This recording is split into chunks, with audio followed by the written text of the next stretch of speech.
نصرالله عزیزی، شهید ناب سروان علی کهوری نژاد، شهید ناب سروان حسن رونده و شهید دریادار محمد ابراهیم همتی و شهید ناب سروان حمید قهرمانی و دهها شهید و صدها شهید سرفراز دیگر که در حراست و حفاظت و پاسداری از آبها و مرزهای دریایی کشور عزیزمان ایران عاشقانه بر قلب دشمن تاختند و این آرامش و امنیت را به همه ما هدیه دادند. یاد و خاطره همه شهیدان سرفراز را گرامی می‌داریم.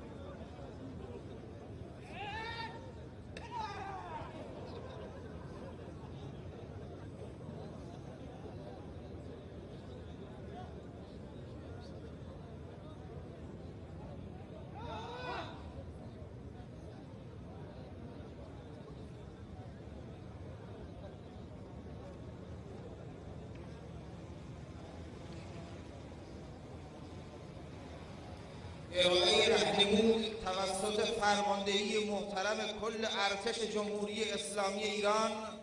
امیر سرلشکر صالحی